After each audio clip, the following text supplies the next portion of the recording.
like we're back. We're back? Yeah. What I did was I closed the OBS software and rebooted it. Sometimes it seems to freeze and... Yeah, it seemed like you were a little jello-like. Alright, so for those online who didn't, and we're already going. So for those online, we're going to basically restart the whole thing because you didn't hear the test question.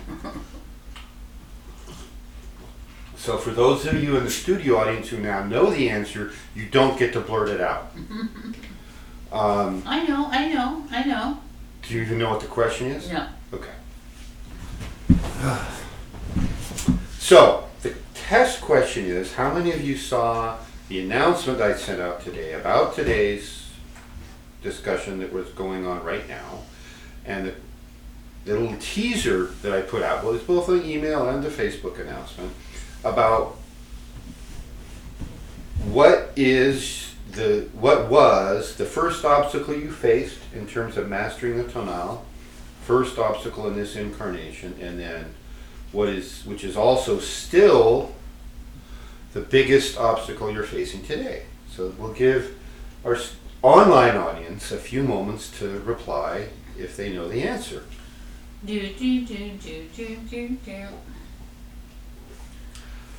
Yes. Time to play Toltec Jeopardy. Why would it be the first obstacle? Okay, well, let's give them a chance. I can't really answer that without giving away the answer to your question, so give away the answer to my question. So I will tell you why. It will all be made obvious. Our self is the biggest obstacle, according to Maria, and Mohadib said she saw it.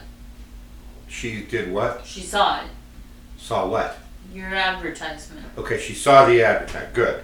So the teaser in there was what we're going to be talking about tonight is this question. So, okay. Anybody else online yet? Looks like just the two of them. Just the two. But it's a good two. Yeah. It's a good two. Okay. So here's the answer. The answer to the question, what was the first obstacle you faced in this incarnation in terms of mastering your tonal? The answer is the culture you were born into. You were born into a culture because of the fact that you're alive. You were born either in the 20th or 21st century, according to Earth's erroneous time scale that we're still using. And none of the cultures, or if there's any, I'm not aware of them, are raising their next generation with a full knowledge of who and what they are and why they're here. So you were born into a culture that taught you a language that limited your ability to access your higher states of consciousness. You had to learn certain rules of when it was okay to scream for food, when it wasn't. I still haven't mastered that one, by the way.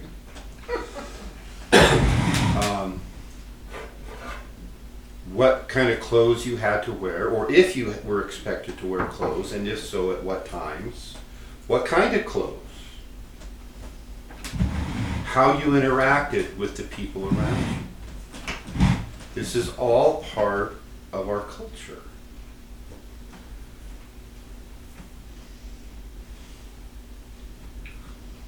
So you're a young, growing human primate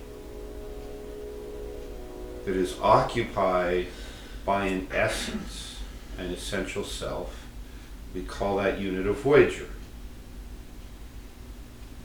If we use the term human being, it does too much to put the emphasis on the vehicle, right? The biological machine, the human being, not the human being. So we learn how to get along in human primate culture without getting beaten too often, without getting killed too often. And we learn survival. Very few aspects of our culture teach us thrival, how to thrive.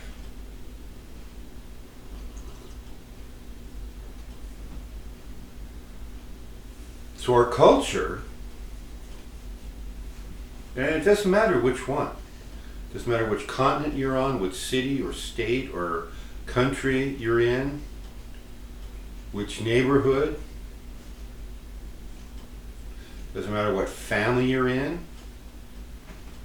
which side of the tracks you live on, you have a culture. It's inescapable. And that culture trains your consciousness on what's needed and expected in that culture.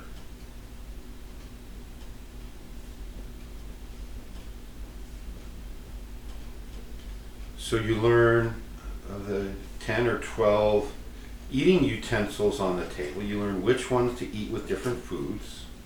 And you hope that you learn that fast enough that you don't get hit too often or killed or have body parts amputated because you used the wrong fork with the wrong piece of food on your plate. Not that that would ever happen. Oh, I'm sorry, you held the teacup with your pinky finger in, like this, right? You know, what do you think it is, a beer mug? Are you in a bar? You're supposed to hold your teacup with your pinky finger out like this. Apparently. I wonder where that started. Well, that started when they made teacups that could only be held by 2 fingers and a thumb. Oh, okay. And if you grabbed too much, it was like you were a barbarian swilling ale at a victory celebration. It wasn't like you were being dainty and everything. It's really all about mating rituals, right? That's what culture is about. The vast majority, and that's like 95 to 99%, somewhere in that range, of everything that passes for human culture is about mating rituals. You know, you're not supposed to burp at the dining table. That's bad manners because that's not our culture. We don't burp. You go to the Middle East or other parts, and you're supposed to burp In because Japan, you're supposed if you don't, it means you don't like the food, right? But it all comes down to mating rituals, either way, right? Burp, don't burp. It's a mating ritual. You're telling the purveyors of the food that, oh, I burped, that was so good. Right? You go to the other side of the world and it's like, oh my gosh, how rude, right? They're offended that you insulted them by expressing vocally your pleasure without just saying, "You lovely meal, my dear," you know. So Is that how he does it? no, I'm barbarian. You know, if any of these table manner things, for example, were really about food and survival, they wouldn't exist. Think about it. If it was table manners at all mattered, or I'm sorry, if all our social rules were evolved around eating as a means of feeding our machine and survival, what we would say is, oh, you see food, you eat it. Just like the diet I'm on. Exactly the same diet I'm on. Seafood and I eat it. Right? It's called the seafood diet. And that's the only rule there would be under table manners if it was really about food and survival. But it's not. So everything you make up, like, you're not allowed to store food in your beard as snacks for later in this culture. That's considered rude and bad manners. I'm like, what's wrong? Food's food, right? So you're not allowed to store snacks for later in your clothes. You know, Maybe if it's very neatly wrapped, like a cough drop or a hard candy or something, then you very daintily take it out and put it in your mouth. But just to like leave, some pudding smeared on your shirt sleeve and, oh, I'm hungry later, and you rip it off and you eat it. No, that was good pudding.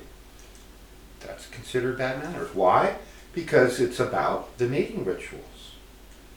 Women don't want men who are crude and barbaric like that. That would be rude, right? You didn't want a barbarian like that, but I tricked her. Oh my God, I just married a barbarian. How did that happen? That's a true story. Really You is. did a good job. So, you're not allowed to smear food on your bare chest to wipe it off your hands while you're eating. Men can maybe get away with it. Women, not so much, right? So it's all about mating rituals. You're going to concerts, going out to the park. It's everything that you think of as here's a social custom. Oh, we'll have a 4th of July celebration. We never seem to in this country have a 5th of July celebration. I think everyone's too hungover from the 4th. We have Yuletide celebration, and it's all about a mating ritual, right? What do you think the 12 days of Christmas or the 12 days of Yuletide is for? When the sun's down and it's dark 18 hours a day, what are you supposed to do in the dark, right? So let's have a party. We'll make up something. Yeah, we'll call it Yuletide. It's about a mating ritual. Everything is about mating rituals. That's what human culture is. But it limits your contact with your essence, your higher self, your holy guardian angel, all the spirit realms. I mean, how many of you, and those online, were born in a culture where the first time you felt you were communicating with your imaginary friend, how many of you were supported? Said, oh yeah, that's your daemon, or it might be your holy guardian angel, and here's the difference. And yeah, absolutely talk to them. Close your eyes and you can visualize them. Raise your frequency to the astral plane, and then you can have a conversation with your friend who's not imaginary. Anybody get that story? Online, if you have that story, great, let us know. I'd love to hear about it. If you're like me, everybody else I've ever talked to said you had your imaginary friend as a child and you were told, oh, you're making that up. Our culture doesn't support that right now. It's Mina. Oh, she's banging on the door. We had to lock the cats up tonight because they were a little too out of control, and have been all day. Apparently somebody got into the box of catnip. Not naming names. You're on strike about their food. So yeah, that's the problem. You give them good food, then they want it all the time. So then you give them some more of the good food, and oh, that's not what I wanted. So they can starve at this point. They've got 2 kinds of food to pick from, and they won't eat either. So,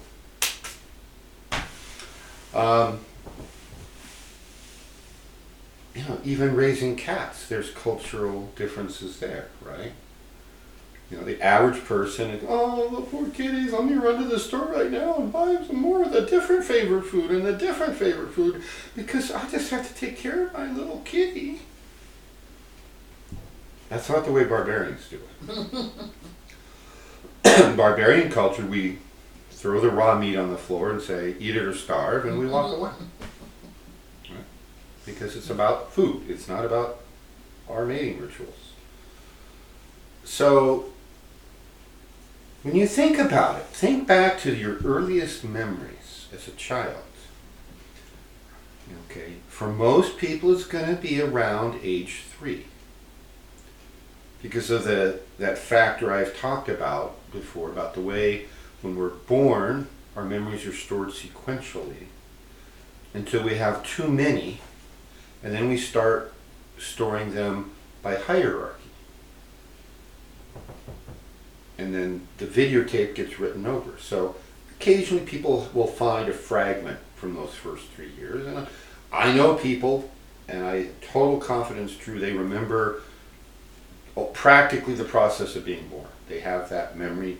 They didn't write over that part of the videotape. But most of us, somewhere around 3.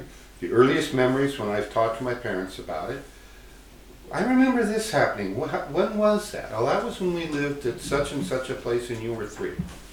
Okay, what about this? That was at the other place when you were 3.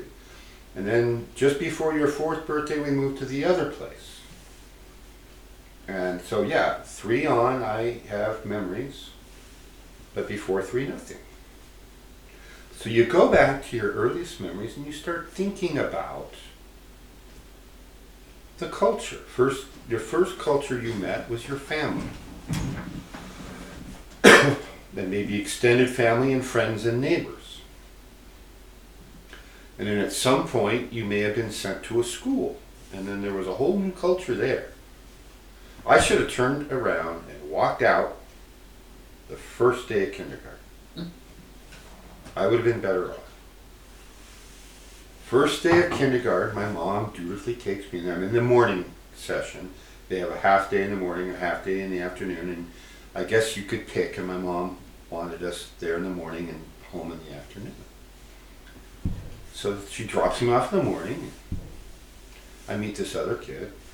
His name was Dale. I don't remember his last name.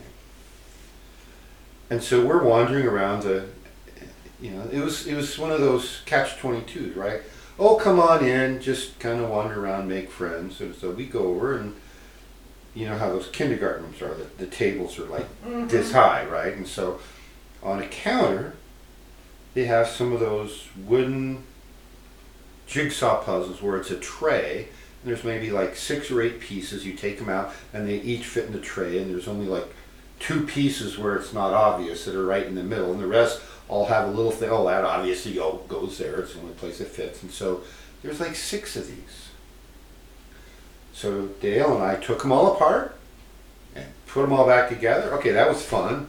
And it's literally, we had already done all the other puzzles. We were putting the last piece into the last hole on the last puzzle. And the teacher comes over and, oh no, you're not allowed to touch those. You have to wait until I teach you how to do it. It's a puzzle. We just did figured it. Out. We just did it, exactly. We don't need, no, go sit down over there. I should have gone over, got my coat, and walked out. It's like, my response was along the lines of, you gotta be kidding me. I didn't have the words for it then. Yeah. Right? My nervous system wasn't fully developed. I hadn't started that level of cognition. That must have been just. And that's like, I'm like, now it would have been a very big, strong WTF is going on here, and why are you jerking me around? Who do you think you are? You work for me, right? That's what I should have been able to say. Nobody prepared me for that kind of mind control. And my first day not kindergarten hadn't even started yet. Let's say it started at 8. It was like 5 till. And I'm already getting in trouble from the politically correct thought control police. That's the kind of culture I've been fighting to overcome ever since. And it was probably only a year later that I had my famous run-in at Sunday school with religions when I fired organized religion for that part of my life, right? Where I asked a question, was told to sit down, shut up, and stop asking questions. That's the kind of subtle control our culture tries to put on us to limit our potential. Oh, she's just really getting upset in there, isn't she? Leave her in there a while. What would have happened? Think about this. If Dale and I, my friend Dale, had finished this and the teacher comes along and sees us, what if she says, what if she had done this? Oh, really? You figured them all out? Good for you. In just a few minutes, I'm going to have you teach all the other kids. What a difference that would have made, right? For everybody. Hey, look, gang, Dale and Arlen just figured out the jigsaw puzzles. They're going to do one for you, and then we're going to take all the pieces out and spread them on the table, and you all get to figure out which one they go into. We'll work together. That would have been fun. Yeah. And think of the neurological development, the cultural adaptation, the the pogging, as we call it in their Toltec lineage. In self-esteem. Yeah, right?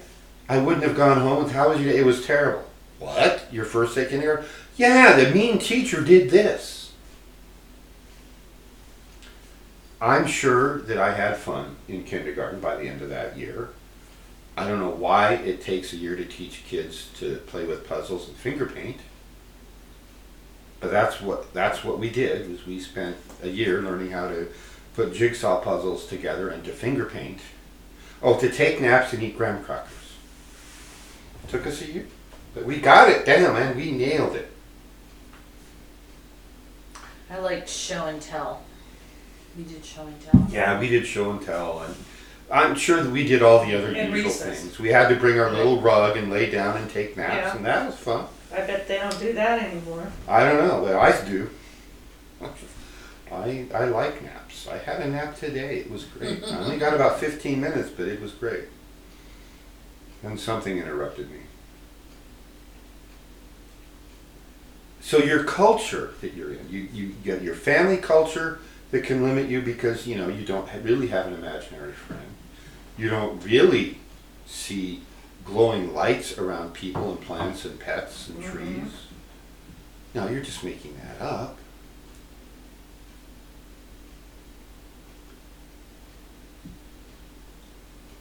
No, you don't have the imaginary. You don't. You're not talking to your ancestors. You're not talking to your grandmothers who were both dead to learn how to sew when you're 6 or 7 or whatever it was. 4.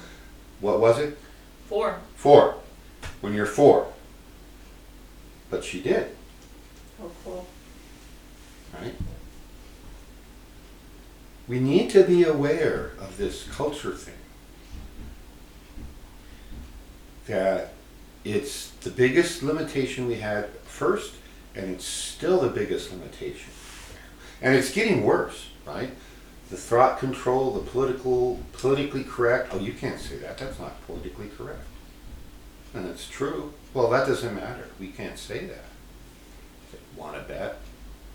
I can't remember who it was. One of EJ's people there. We were in the dining room this weekend. For those of you who didn't get to go, we went to EJ Gold's birthday party this past weekend. He turned 78 on Saturday, and we like to go to his birthday, and a lot of cool people, high energy, fabulous, right?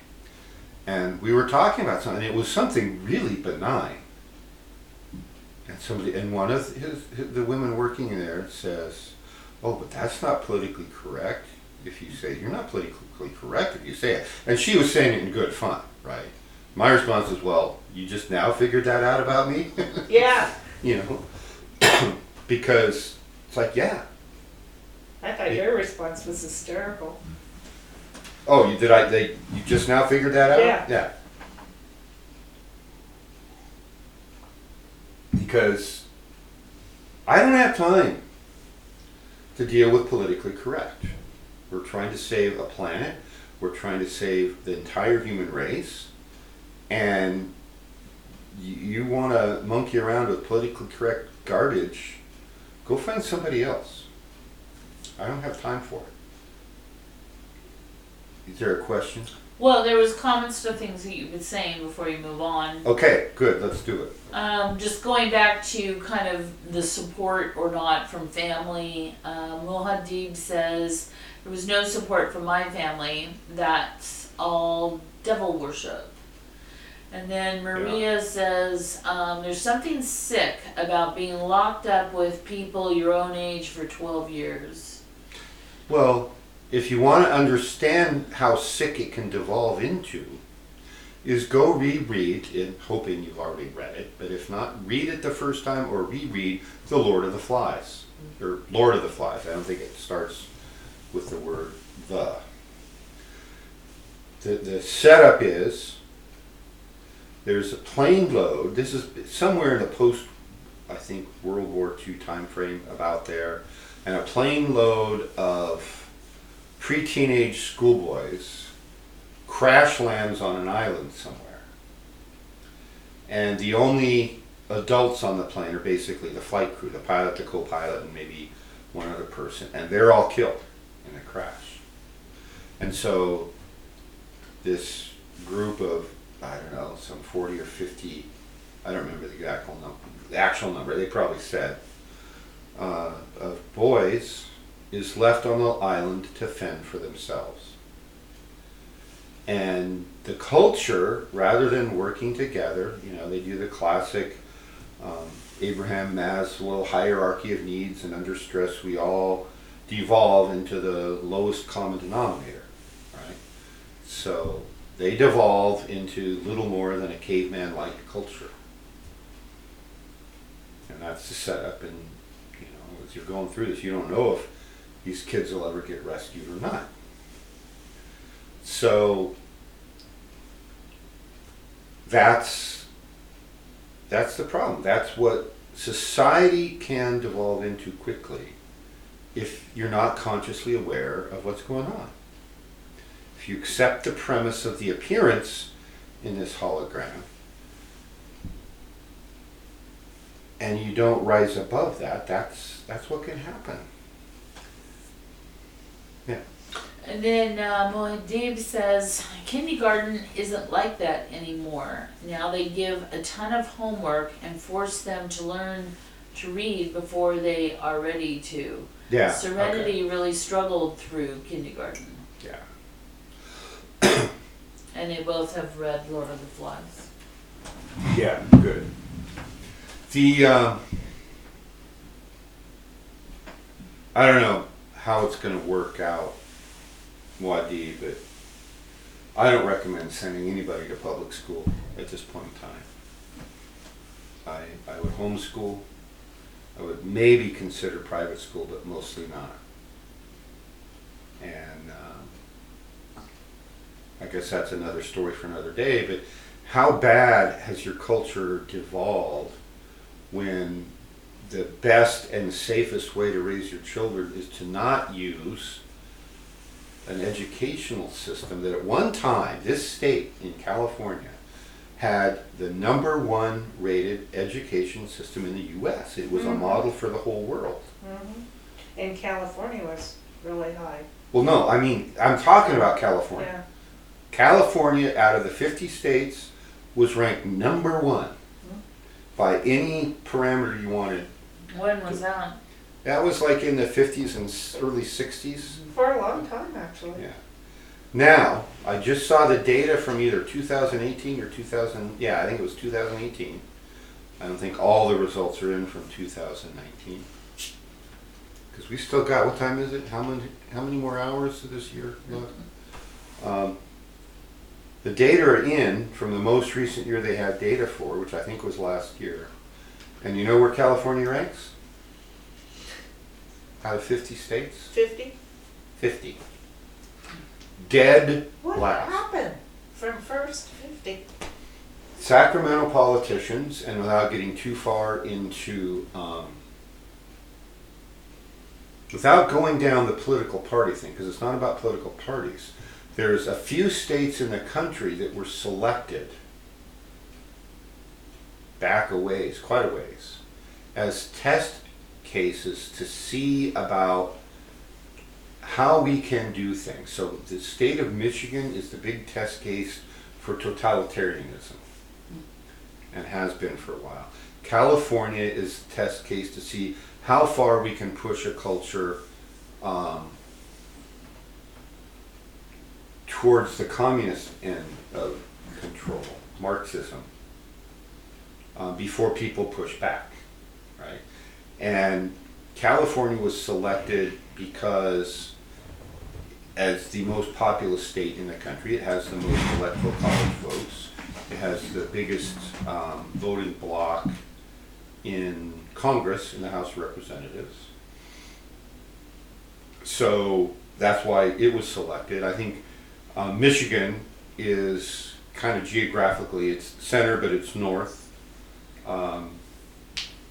Demographics had a lot to do with why it was selected. It has everything from urban to extreme rural, but because of its geography, it's hard to get a better state that has all those different variations. So California has devolved, right? They're stealing freedoms. I mean, this is a culture we're up against here, right? Is where being politically correct is the new norm. They're expected, and you're ostracized if you don't conform, right? How dare you tell the truth? How can we collectively work when we're living in a culture where the truth is attacked? And by work, I'm talking with work with a capital W, right? We're trying to bring the higher plane knowledge and energies down here, and we're trying to raise what's here up. We're doing that two-way evolution thing that I've talked about, at least a little bit, right? So we're trying to push the evolution of humans into something greater. This is what I refer to over and over again in this Toltec work as the transcendence of humanity. And now the truth is being attacked, and they call it fake. So the whole fake news thing, right, that started 4 years ago during the presidential campaign. If you've been awake at all the previous 25 years, there was nothing that came out during that presidential campaign that was new or a surprise. What? Newspapers are publishing entirely false and fabricated stories to sway political opinion? Oh my, there's fake news out there. That was the energy that came out of the media of that time in 15 and 16 leading up to the presidential election. Right? It was all a big shock and surprise, apparently, to a lot of people. But it wasn't. Anybody who's awake knew that. You know, it wasn't that long ago that we had the whole Watergate thing. Right? We went through that. Mm-hmm. You remember that. I think part of the difference is this, internet media stuff versus what we used to consider to be real news. Now, we know that other countries have put out propaganda in their real news, and we can look honestly and say that we've put out propaganda feeds in our news feeds. But I think that there's always still been a certain level of truth in journalism, of posting on a story instead of blatant attacks on one thing or another. And that is the big thing that I see, that has just gone out the window. Right. And that it seems like anybody who is trying to put the truth out is attacked in one way or another, even if it's just slander to drag their name through the mud so that nobody will listen to anything they have to say. Right. And if that doesn't work, they're killing journalists. Right. You're all over the world, including here. It just happened recently. One of the journalists who's been reporting on the anti-vaccine activism was recently murdered. Probably by a vaccine. I don't know, but I think she was found shot. So, and this is less than a month ago. So this is a culture we have. This is why I make the claim it's still the biggest obstacle that we have. If you want to master the tonal, and I'm going to go out on a limb and say 90% of what happens in the news is propaganda. I think that's a realistic number these days. When we were all growing up, everybody likes to look back at Walter Cronkite, Mhm. right, as the epitome of a true journalist. Even Yeah, Walter that Cronkite was guilty of a lot of subtle, soft propaganda material. I can't remember where it was, I read an analysis of that here a year or two ago of what Walter Cronkite is known to have actually done with the way he reported the news. And it was often, guilt by omission. They had news they could have reported, they just didn't report it. And so you're only seeing one side of that story. And they report on this, but they leave out this and this, and that's a common ploy. It's been used a lot. So our culture,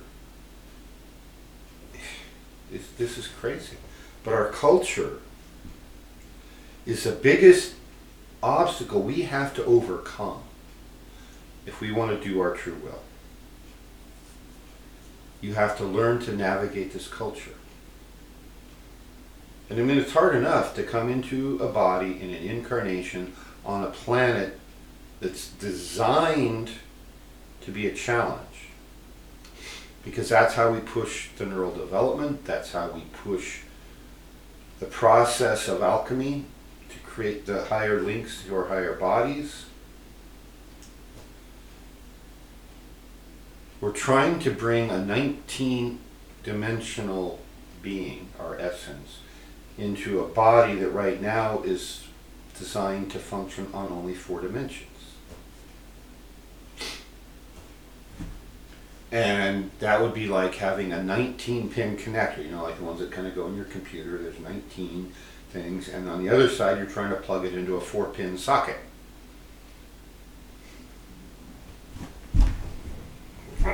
No, that bent a pin. It doesn't work, right? It just doesn't work.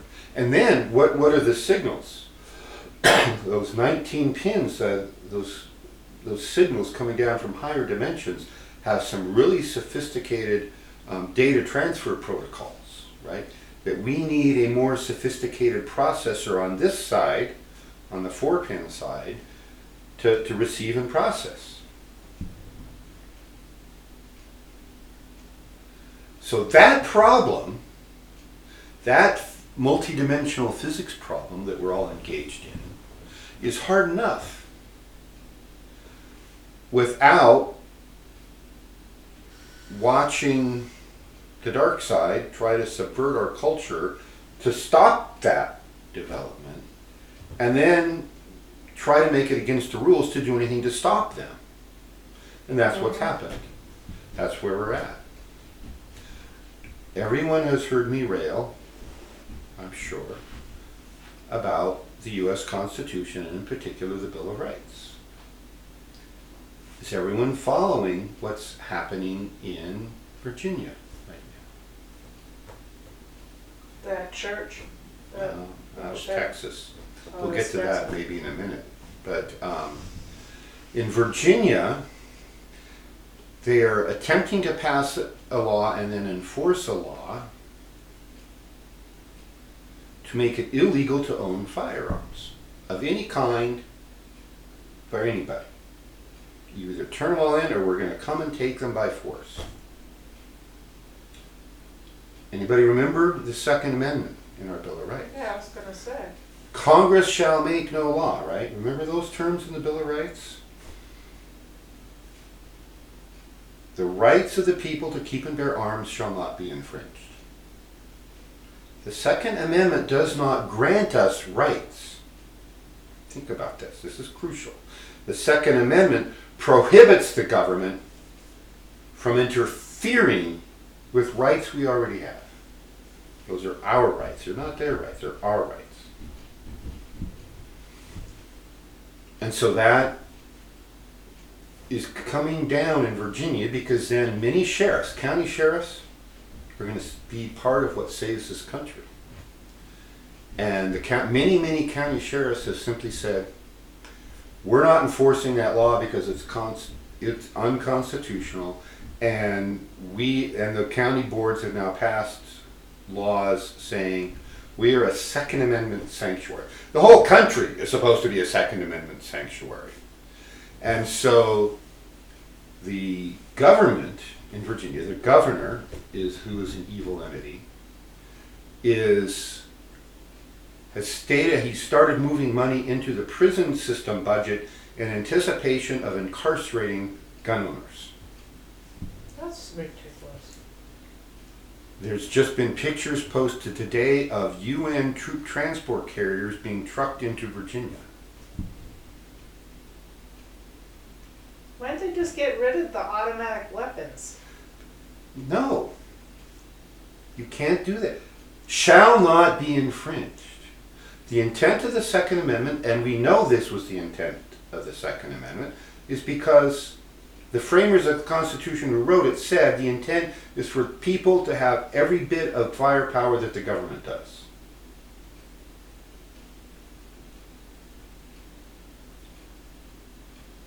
That's where the flashpoint is going to start, is in Virginia.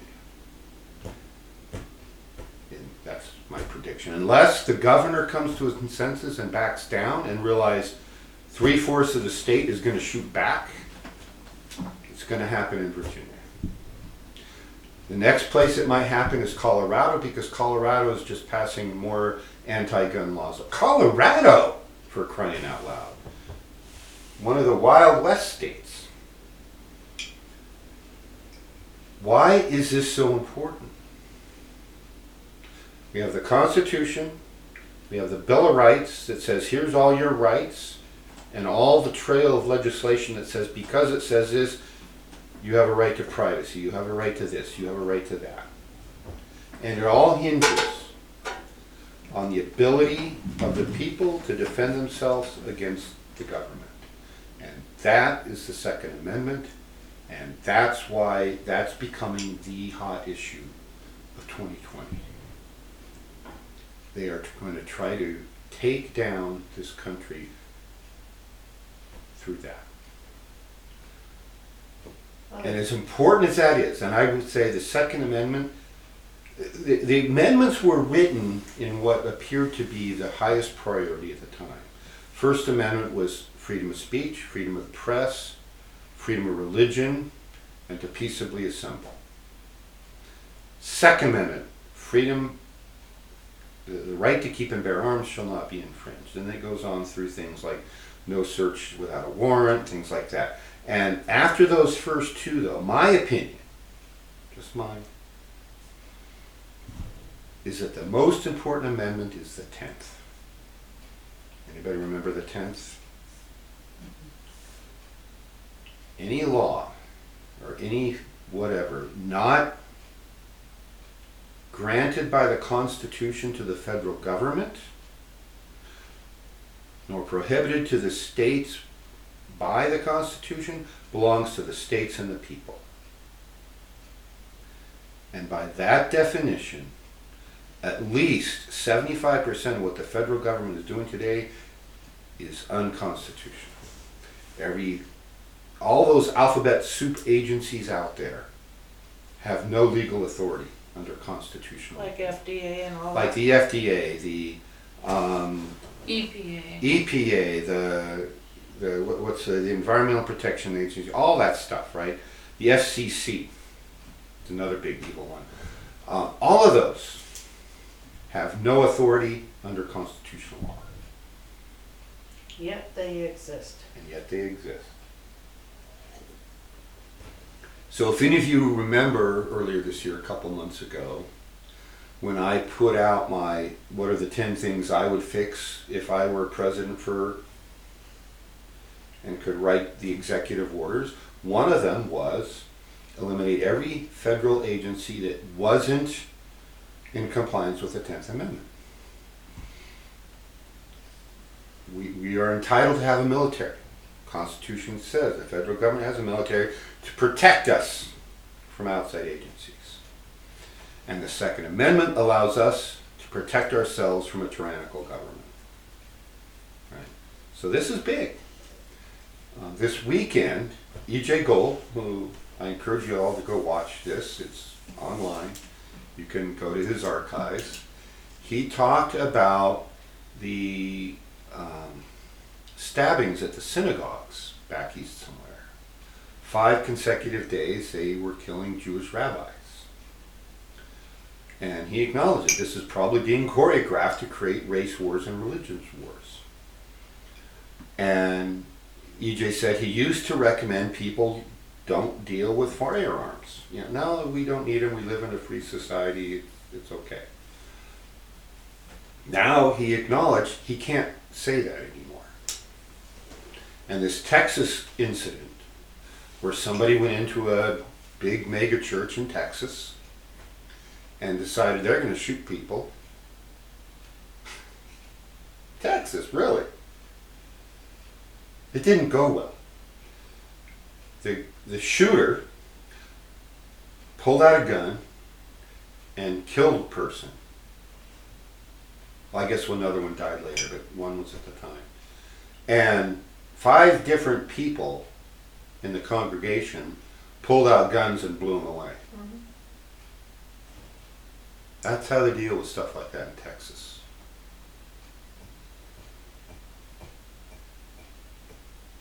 And oh, the media doesn't like that a bit, because they're the biggest lackey dogs trying to push this anti-gun rhetoric. Guns are dangerous.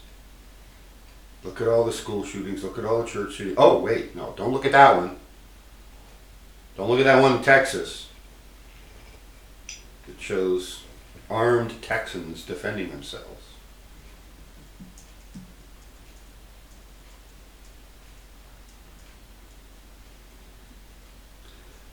Like the EPA. The EPA says, you know, you're supposed to protect the environment because we all live in it, right? That wasn't in the Constitution. So where do you draw the line? Right? We have species that are alive today, like the American bald eagle, that would have been dead in the 60s if it weren't for the laws that were enacted on environmentalism that became the EPA. But they don't have constitutional justification. And adding things like the EPA was not handled through a constitutional amendment.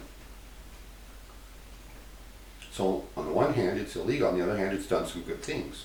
On the other hand, it's done some bad things. Just like the FDA, and you know, so now we've eliminated the FDA and allowing meatpacking plants to police themselves. What could possibly go wrong? Well, I can tell you what should go wrong, or how it should come down in both environmentalism and food quality issues, is when people start dying from food poisoning or lead poisoning or something like that, the perpetrators need to be held accountable under existing law, such as deliberately poisoning other people. People who don't follow the recommended guidelines and their food poisons and kills somebody need to be held, tried for murder. That's what they do in China. Yeah. If they only get sick, then it's assault. Now, what about back east with the water thing where Michael Moore lives? Where's that? I don't know where Michael Moore lives, but are you talking about Flint, Michigan? Yeah, but they're poisoning people. Right. And I would have solved that years ago. Right? Barbarian law enforcement would have taken the government officials out and hung them all. Or I would have hung them up like this and used them for target practice. Your warriors need to have practice throwing spears to see how hard you have to throw a spear to get it through a body, right? What better than a politician who just murdered dozens of people? This is harsh. On the Tree of Life, I'm speaking out of Geburah right now. The sphere of Geburah, which is severity, which is the pruning away of that which no longer serves. No longer serves an individual, no longer serves a culture. Is that where this nation is? There? No, that a nation has decided Geberta and that severity of holding yourself to standards. We've tried to erase that one off the tree of life. We're all over there in Hesed, in mercy. Oh, let's all just be nice and hold hands and sing Kumbaya, and we're not going to have standards, and everything is acceptable, and let anybody do anything. Do you realize they're passing laws in our culture now, making it illegal to prosecute crimes? Think about that. They did that after 9/11 for the vaccines. No, that's something else. That's not what Well, this you is. can't sue them. That's something else. I don't want to get into vaccines too much Okay. tonight. No, California just a couple of years ago passed a law saying we're no longer going to prosecute retail theft. This is a true story. Go research it. So if you go into a store and you're caught shoplifting, you don't get prosecuted. Guess what's happened in California in the last year and a half? Theft has gone up. By about a factor of 5. Little gangs are getting really good at dash and grab. They just, a whole, like 10 or 12 people run in, grab everything as much as they can each carry and run out and get in the waiting car and go away. And they can't be prosecuted. That's the culture we're living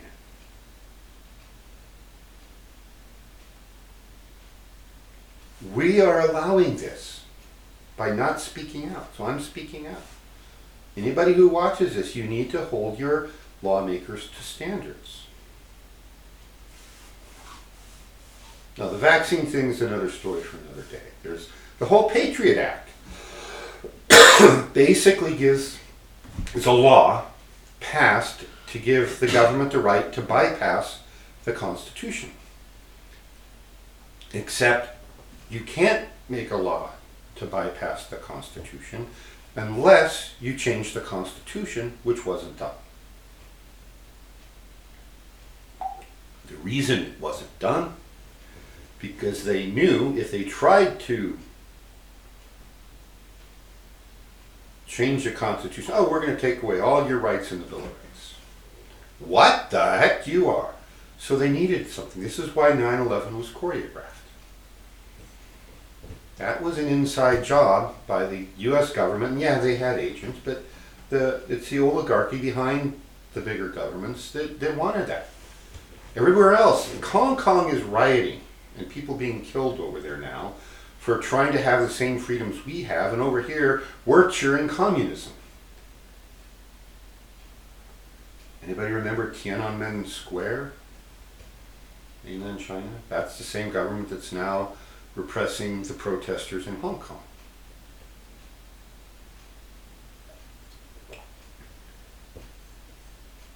It's all there.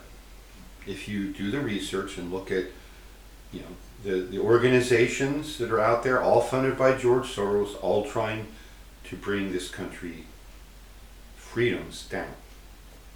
Now, think about this. Why would they want that? What's the target? Is it just to have a slave race? Or is there something more nefarious?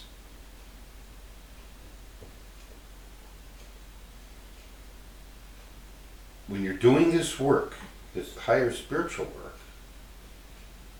you realize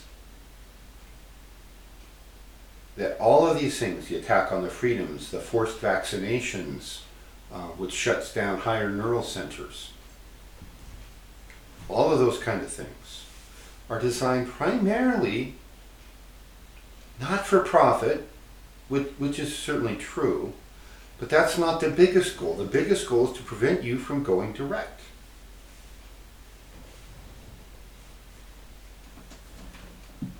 So is that the church that's doing that? Like the No, Vatican? it's way above all of that, right? This is above all of that. This is the age-old light versus dark battle, Okay. okay?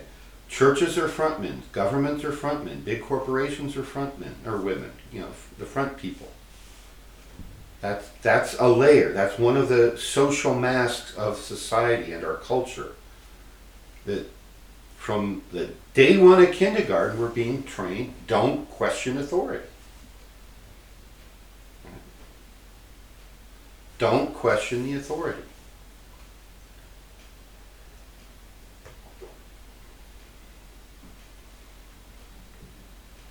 How I survived all those educational systems, I don't know. I guess it's because I'm a stubborn Scotsman at heart. A barbarian Viking, all rolled up into a nice little rocket scientist shaman package. But this culture, the first step is to become aware of all of these kinds of things. You won't realize how much you're being played if you're not aware of how much you're being played. You have to step back and realize, okay, whose thoughts am I thinking? In physics, we have a term called deriving something from first principles.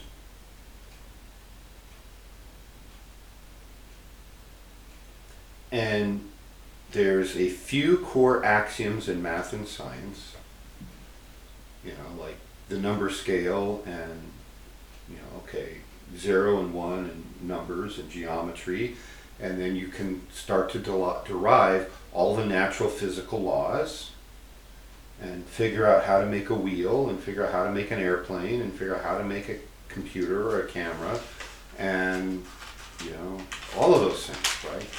So when we want to prove something, we derive it from first principles. And then every now and then we get to a certain point and we say, okay, we started at first principles and we came to here. So here's our new baseline, right?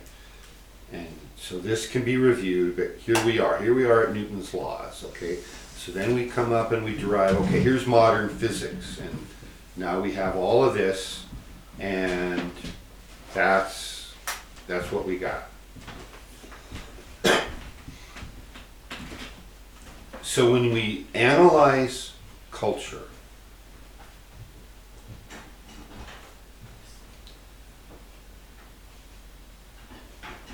we have to kind of do the same thing.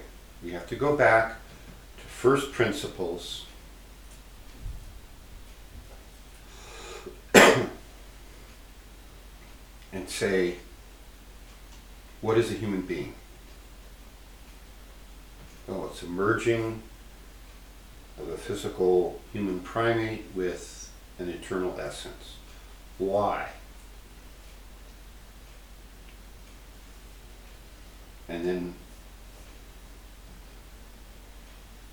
we work our way through, and we work our way through what a society in a culture could be versus what's out there now.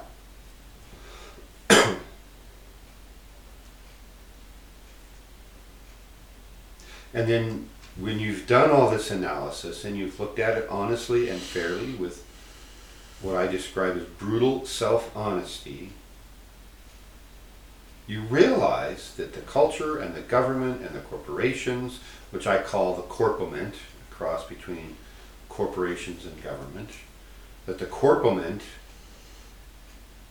has absolutely no concern for individuals and freedoms. In fact, the corpament is looking at educated individuals as their greatest threat right now, and they are looking at freedom as being their greatest challenge to overcome.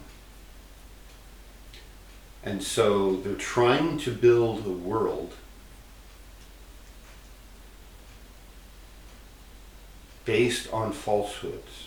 This is how their version of reprogramming the hologram, right? Is they want people to believe one set of facts that aren't true. They don't want people questioning those facts. You know, this is a classic example we're living in right now from the Wizard of Oz movie and don't look at that man behind a curtain. You know, they don't want you even looking around to notice that there's a curtain, let alone looking behind it.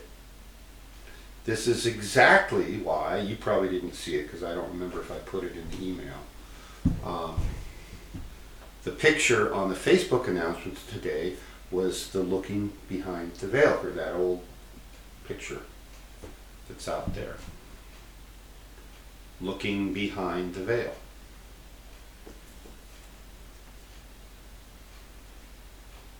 Our culture is just like the facades at Disneyland. When we're children, oh, Disneyland is wonderful, look at all this, it's Mickey Mouse, it's Snow White, it's Donald Duck, and I met him, and I had my picture taken with him, and it's great. And then you get stuck on the Pirates of the Caribbean, you get a little traumatized only because you're sitting there where the town burns down for a half hour until they push the boat over to the shore and help you out, and they walk you back through the sets, and you realize this town that's burning down is nothing but a facade. It's a false front, and behind it is nothing. And the flames are nothing more than yellow and orange and red cellophane being blown by fans.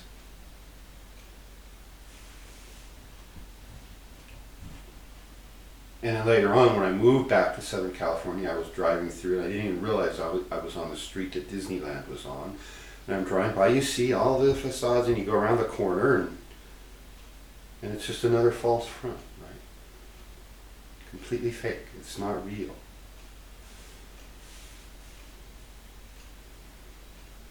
And so that's what is important to realize about this culture, is most of what passes for human society today, pretty much everywhere, is this falseness.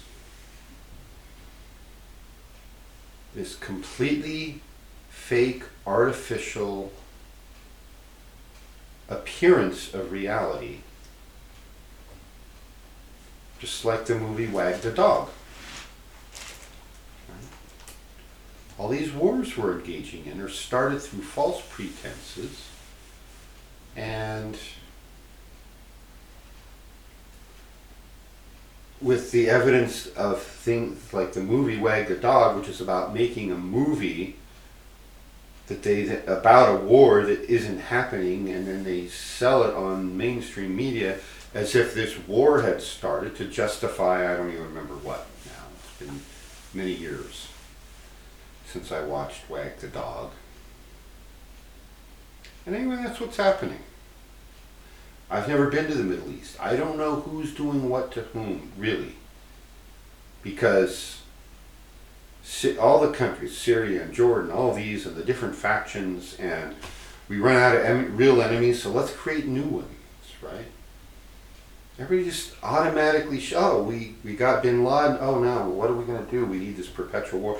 We need to create a new enemy. So all of a sudden, overnight, ISIS was created, right?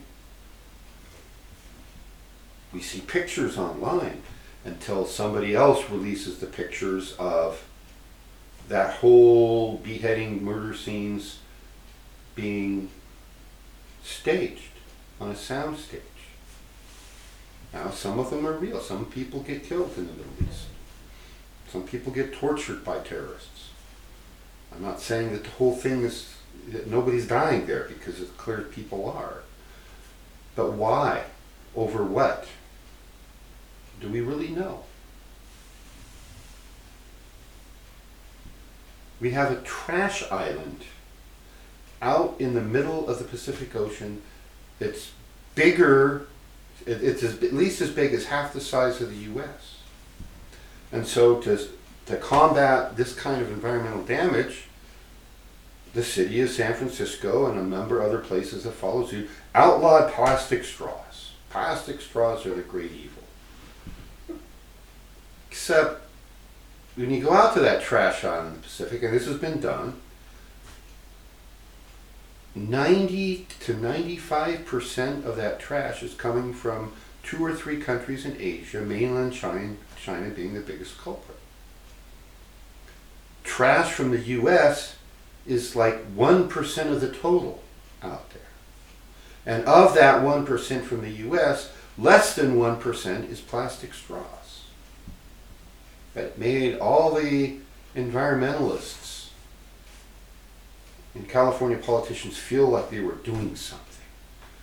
Are they fixing any of the real problems we have? Not a one. Oh, and then the plastic straws used to come with paper wrappers, right? You tear it off, you blow it at your friend across the lunchroom, right? So now they're outlawed, so you have to have paper straws. They come in a plastic wrapper. They didn't outlaw plastic wrappers on the paper straws. So now you tear off the paper and go poof. And in some of these cases, the amount of plastic in the wrapper around the paper straw exceeds the amount of plastic in the plastic straws that are now banned.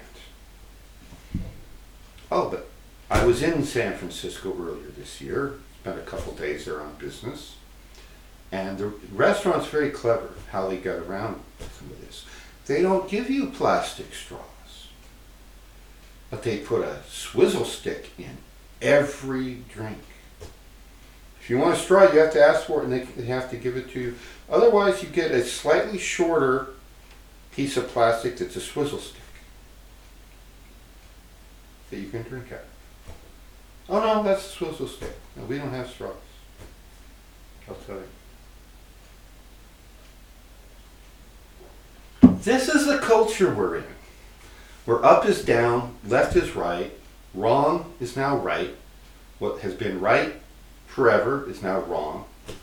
2 plus 2 no longer equals 4.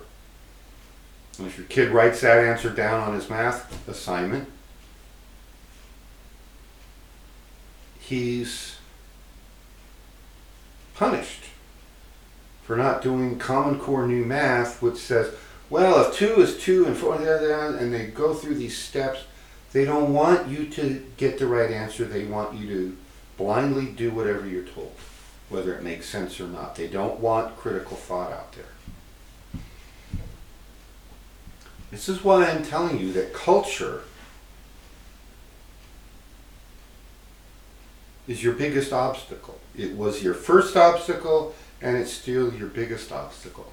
If you buy into this, if you buy into the dualism of the political system, then you've been fooled and duped. If you buy into the theories behind our modern educational system, you've been duped. If you buy into the definitions of health and nutrition being propagated by drug companies and by big conglomerate food companies, you're A, being duped, and B, you'll be killed a lot faster than you would otherwise.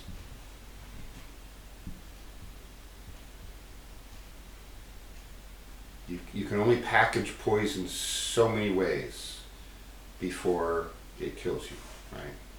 So white sugar, white flour, GMO foods, artificial ingredients and preservatives, the whole list goes on. We've got food companies and governments out there basically trying to say that this is a subtle one. I've seen this multiple times over the years. A headline that'll say, "Is organic food safe? Should you be eating, is it safe enough to eat?" Excuse me? Organic food, by legal definition, is food that leaves out poison. Think about that. We're leaving out the poison, and they're questioning whether it's safe. Their goal isn't necessarily to convince everyone, but it's to create and plant confusion and distrust. Well, that's too hard to figure out, so I'll just do whatever the government tells me. That's what I'll do. They won't hurt us, would they? Yeah, they would. And they're doing it right and left. and you're letting them. You're helping them.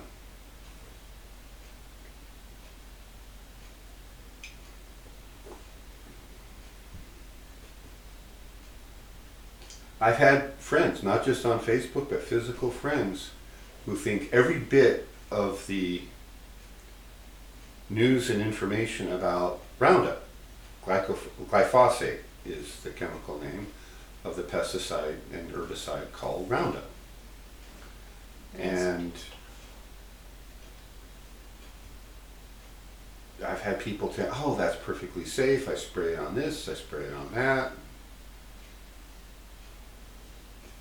They wouldn't believe, they don't believe evidence to the contrary. And I'm just like, wow, how much of that stuff have they drunk already? How much of the Kool-Aid have they drunk? Everybody knows the Kool-Aid story, right? Why we keep referring to that? You know it, right? Jim Jones. Great Kool-Aid. Yum.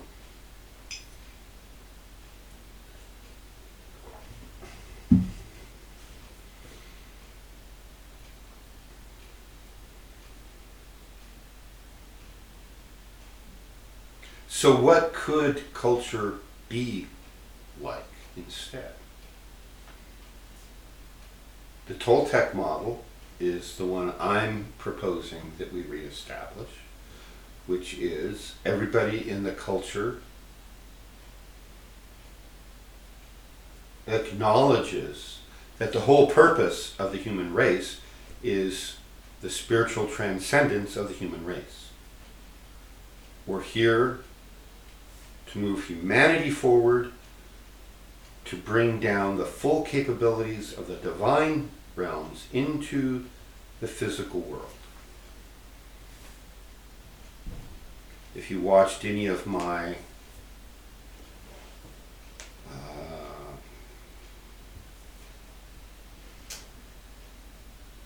Tree of Life, the Quest for Self series on the Tree of Life, I sometimes turn the whole tree upside down and put Malkuth, the kingdom, at the top, because that's what the universe is conspiring to create. And so the question becomes, why? Why would the universe want to create a physical world? And the purpose is things get done here that can't in the higher planes. We need that separation in frequency. It's like a voltage difference, like a battery that can drive a current, and the current is for the evolution and the creation of the universe. And you're saying, well, wait a minute, what do you mean creation of the universe? Well, yeah, it's partly done, 10 or 15% done. And we're trying to accelerate the completion of the universe. So we're probably not going to get done by tomorrow, is what I'm telling you. And the human race is an intermediate step to try to speed up the process by which we can bring beings with the full capabilities of the divine realms into the physical realm. And that's a complicated process. And we call that basically making gods. We're already an extension of the divine intelligence of God. The Toltec city of Teotihuacan is known as the city where gods are made. I like the alternate definition of the city where gods are forged. I like that. Because it ties into that forging of steel, that alchemical process that this is. So the purpose of human society is to forge gods. And to do that, we have a model of our culture that's based on a pyramid. And I apologize, those of you online can't see, we have like my little model of a pyramid here. To pull in that energy, that if you're watching this, you're getting it, whether you know it or not. And the base of the pyramid in the Toltec model of culture and civilization is farming and food production. If you don't have a healthy population and you don't have healthy physical vehicles, you can't do the higher work. Taking care of those vehicles, health is the next layer up. Making sure that everyone gets educated properly and completely with the truth and not falsehood is the next layer up. And the ability to organize all that is the smallest little bit of the pyramid at the top, how you organize all of that. And this model has been used many times on this continent. And it's based on the model that existed in Atlantis before Atlantis devolved. The great risk of culture and society is that it will get too full of itself and it will take shortcuts and it will lose its standards and it won't do good for the sake of good. It'll only do what it gets short-term profit for. And that's where a lot of our culture is right now. And there's nothing wrong with fair profit for the work you do, provided you're a bit fair profit. And it's not fair to pass laws to steal money and things from other people. And that's what we're doing. Like taxes. Yeah. It's not fair, for example, for a lawmaker to be in office 10 years on a salary of $175,000 a year, and after 10 years they're worth $20 million from all the under the table payoffs they get. Look at all the money laundering that is going on and being exposed now in Washington with all these foreign countries and foreign contracts and hire my so-and-so and all that money is coming from us and it's being spread through illegal means to people who are in control right now. You notice I don't say that there are leaders. They're not. They're the con artists who've gotten away with stuff up till now, and it's time for that to stop. Mm-hmm. And I think we're about to see some interesting things happening in Virginia, because which state was the biggest state that led the way? You know, it's hard to say, narrow it to one, but Virginia was one of the biggest states that led the way during the American Revolution against the British. Guys like George Washington and Thomas Jefferson were Virginians. The second leading state was Massachusetts. John Adams, Sam Adams.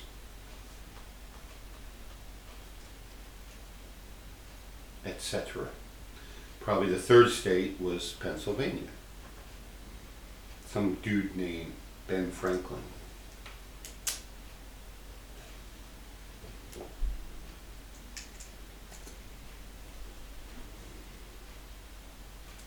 If everything I've said tonight regarding the Constitution and the Bill of Rights and the founding of this country sounds like a foreign language to you, then it's time to push yourself and go learn some more American history. Learn about the fullness of how our country came to be, why the Bill of Rights is written the way it is, and start paying attention, especially to Second Amendment issues.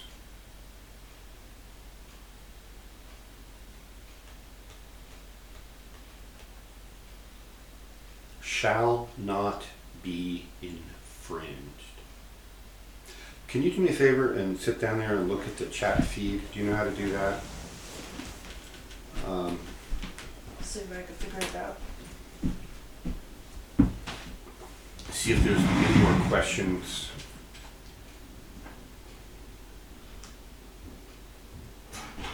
It started in the Reagan years, Maria says. Well, partly. Maria says that's why it's symbolic for the deep state to have a win there. Mm-hmm. Dennis Brown, better late than never. Hello. Hi, Dennis. And Scott Hicks. Scott Hicks. Oh, Scott. Yeah, he Love replied to from my Grants email. Pass. Yeah, he replied to the email today. I got that, Scott. Thank you. And Madid says the public schools are terrible now. I would really like to find a way to homeschool her. She wants to be homeschooled too. Let's talk. Wadid. I think you're starting to repeat some of the stuff that's already been said, but Oh, at the very end, if you scroll down, I asked if there was any questions, so you might see if there's any additional questions. Use the mouse over here. how do you get it to go down?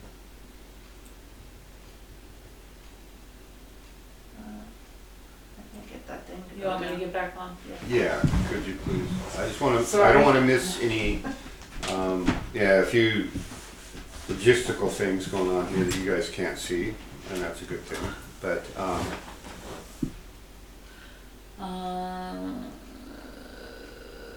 Yeah. Nobody's asked any questions. so culture. Your first job is to be aware of it, and to question, and to understand it, because it's your biggest obstacle. You start analyzing and understanding our culture, and then you've got a chance. Right?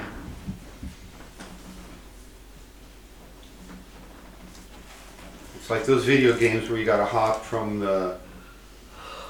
What was that game where you hop from like stepping stone to stepping stone, and Donkey Kong? maybe it was Donkey Kong, where some of them turn into like alligators to eat you or something. And I stopped with Pac-Man. I mastered I mastered Pac-Man.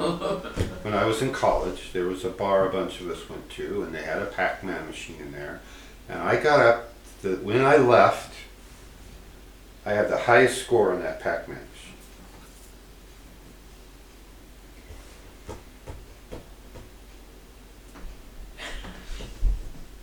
And that was probably the last video game I I was really gonna had. say, what is that, 40 years ago? No, it was probably about, carry the 5, about 39 years ago. You were close. So culture can be as artificial as anything else, right? You just need to be aware of that. And whether it's smearing food on your bare chest to save the snacks for later, or whether it's anything else, just understand that, I mean, if it were a fundamental law of the universe, burping would be bad everywhere. But some places burping at mealtime is good and will get you a reward. And other places, on other continents, burping at mealtime is bad, and it will make sure you don't get invited back for dinner, at the very least.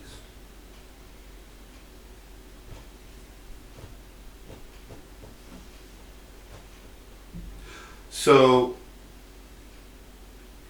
every culture has its culture. The Toltec way of designing a big culture is the Toltecayotl that I just mentioned. And in the small thing, within a Toltec party, our culture is designed to facilitate you seeing through the facade of the outer culture, among other things.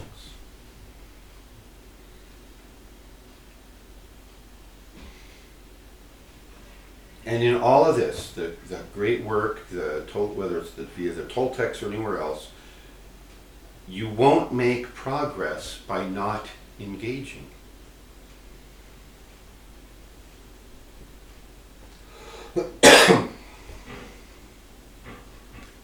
You need to engage. You can't swim across the ocean and keep one foot on shore. You need to go all in.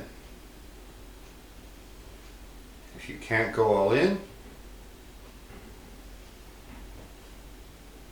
probably isn't your culture.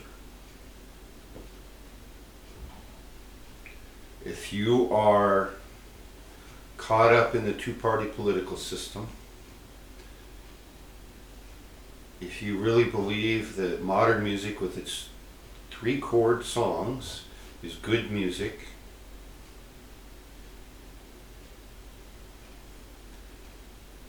if you believe your GMO-laden swill they serve you at fast food restaurants is healthy, I can't help you. If you have the secret handbook with all the secrets of life in your hands, but are too lazy to force yourself to read it, and if you're too lazy to force yourself to look up the big words in a dictionary so you understand it, you're one of the ones who will probably get left behind when this culture goes through its great shift, which is coming.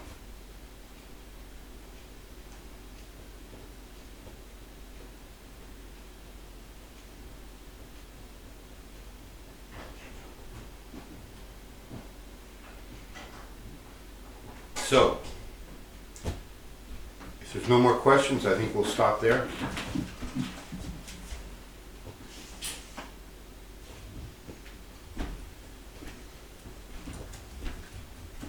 Anything else?